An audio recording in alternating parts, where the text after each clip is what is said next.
मैं हूं प्रियंका और आप देख रहे हैं हल्ला बोल टीवी।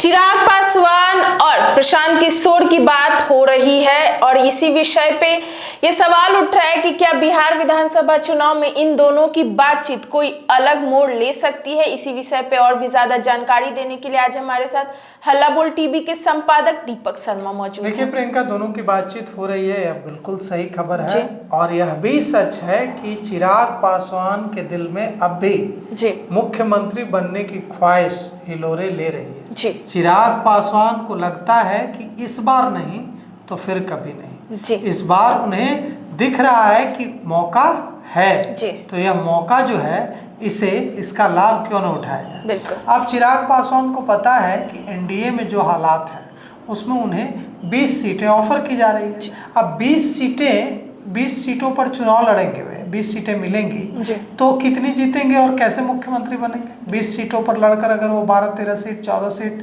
15 सीट भी जीत जाते हैं, इसके बावजूद मुख्यमंत्री पद पर दावा तो रहेगा नहीं। तो यहीं पर जैसे ही वो 20 सीटों पर कॉम्प्रोमाइज कर लेंगे, उनके मुख्यमंत्री बनने की सारी जो पॉसिबिलिटीज है वो खत्म हो जाएगी, सारी संभावनाएं खत्म हो जाएगी। तो चिराग पासवान बहुत ही ऊहापोह में है, दुविधा में है कि क्या करें क्या ना करें, ये बड़ी मुश्किल है। अब चिराग पासवान के पास अब मौका क्या है, ऑप्शन क्या है, तो ऑप्शन महागठबंधन का है। महागठबंधन में जाकर चिराग पासवान को क्या मिलेगा, वहां तो पहले से ही सीएम कैंडिडेट तेजस्वी यादव को तो माना ही नहीं जा रहा है, तो चिराग पासवान को क्या माना जाएगा। अभी तक कांग्रेस ने तेजस्वी और लेफ्ट ने तेजस्वी यादव को ही सीएम कैंडिडेट मानने के लिए तैयार नहीं है। कांग्रेस और लेफ्ट वे करेंगे चुनाव बाद जीतेंगे तब देखेंगे, जब बहुमत आएगा तो सोचेंगे कि कौन बनेगा। यहाँ तक इशारा दे रहे हैं कि जरूरी नहीं कि सबसे बड़े दल का जो नेता है वही बने, दूसरे दल का भी बन सकता है। उदाहरण के लिए देखिए, नीतीश कुमार तो सबसे बड़े दल के नेता नहीं है, उनके पार्टी के विधायकों की संख्या विधानसभा में अभी 43 है, लेकिन 5 साल से तो वही मुख्यमंत्री हैं। तो पिछले 20 साल से वही मुख्यमंत्री हैं और 43 विधायकों के साथ भी पिछले 5 साल से वही मुख्यमंत्री हैं। तो कांग्रेस अब तक जब तेजस्वी यादव को मुख्यमंत्री कैंडिडेट क्लियर नहीं कर रहा है, घोषित नहीं कर रहा है, तो चिराग पासवान को वहां जाकर क्या ही मिल जाएगा। तो अब सवाल उठता है कि और क्या ऑप्शन है। 2020 वाली गलती तो कर नहीं सकते हैं कि 145 सीटों पर अकेले लड़ जाएंगे और जीतेंगे 1 सीट, भले ही जनता दल यूनाइटेड को 75 सीटों से घटाकर 43 सीटों पर ला देंगे। तो अब जो है कोई रास्ता नहीं है, रास्ता एक है। वो क्या रास्ता है कि प्रशांत किशोर और चिराग पासवान एक साथ आ जाएं और चिराग पासवान को प्रशांत किशोर मुख्यमंत्री कैंडिडेट घोषित कर दें और 5 से 6% वोट बैंक चिराग पासवान के पास ऐसा है जो उनके साथ ट्रांसफर होता है। वे जहां जाते हैं, जो कभी रामविलास पासवान का वोट बैंक हुआ करता था, आज उस वोट बैंक ने, पासवान समुदाय ने मान लिया है चिराग पासवान को अपना नेता। पशुपति पारस की तमाम कोशिशों के बावजूद, जो चिराग पासवान के चाचा हैं और लोक जनशक्ति पार्टी के सुप्रीमो हैं, उनकी तमाम कोशिशों के बावजूद चिराग पासवान बिहार में पासवानों के सर्वमान्य नेता बन गए। इतना ही नहीं, सिर्फ पासवानों में नहीं, दूसरी जातियों के युवाओं में भी उनकी पूरी पकड़ है और युवाओं में उनका क्रेज है। खासकर महिलाओं में, युवतियों में उनको लेकर बहुत ज्यादा क्रेज रहता है, तो उसका भी फायदा मिलेगा उनको चुनाव में। तो ऐसे में चिराग पासवान और प्रशांत किशोर की जो बातचीत है वो क्या इशारा कर रही है, दोनों एक दूसरे से जो बातचीत का कनेक्शन है वो खत्म नहीं कर रहा है। बातचीत जारी है, सलाह मशविरा जारी है, विचारों का आदान प्रदान जारी है, एक दूसरे की तारीफ करने का क्रम भी जारी है। रह कर प्रशांत किशोर चिराग पासवान को सुलझे हुए और बिहार के लिए काम करने वाले नेता बता देते हैं। रह कर चिराग पासवान भी प्रशांत किशोर की तारीफ में कसीदे पढ़ने लगते हैं और यह कहने लगते हैं कि प्रशांत किशोर बिहार के हित में काम कर रहे हैं और अच्छा काम कर रहे हैं और बिहार में बदलाव चाहते हैं, बिहार का विकास चाहते हैं।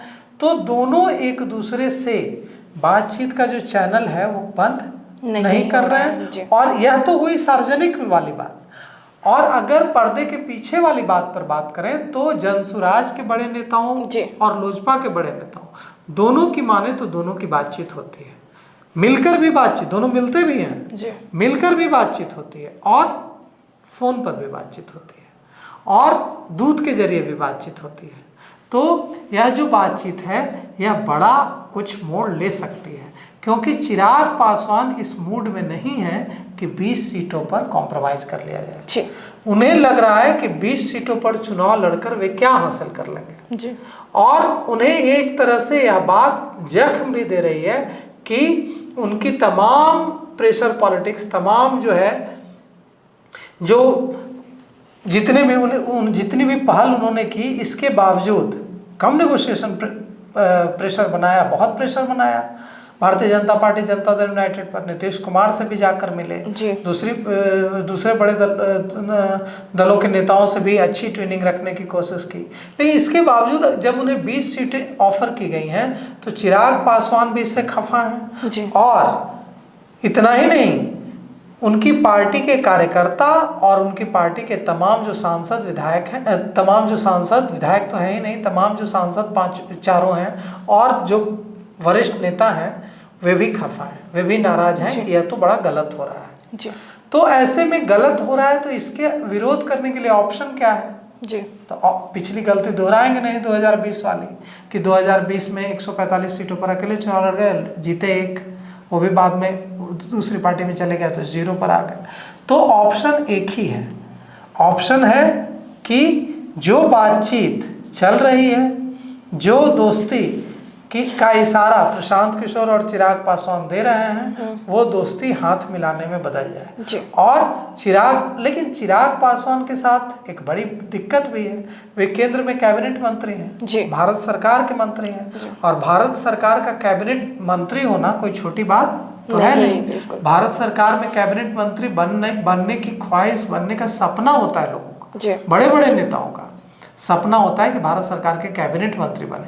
कैबिनेट मंत्री बड़ा पद है, कैबिनेट मंत्री का पद भारत सरकार होता है, जो भारत सरकार जो कैबिनेट मंत्री है वो भारत सरकार होता है। तो ऐसे में चिराग पासवान अगर आते हैं प्रशांत किशोर के साथ तो उन्हें बड़ी कुर्बानी देकर आना होगा, उन्हें अपने मंत्री पद की, कैबिनेट मंत्री पद की कुर्बानी देनी होगी। क्या वे इस कुर्बानी को देने के लिए तैयार हैं? बड़ा सवाल है, क्या वे इस कुर्बानी को देने के लिए तैयार हैं? अगर वे इस कुर्बानी को देने के लिए तैयार हैं तो फिर प्रशांत किशोर और चिराग पासवान हाथ मिला सकते हैं और बिहार की राजनीति में एक बड़ा भूचाल ला सकते हैं।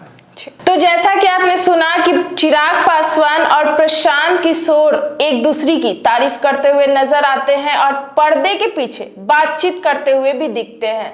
हालांकि इन सब को लेकर बिहार विधानसभा चुनाव में क्या नया मोड़ आ सकता है, इस विषय पे आपकी क्या राय है, कमेंट सेक्शन में जरूर बताएं। तब तक के लिए देखते रहें हल्ला बोल टीवी। धन्यवाद।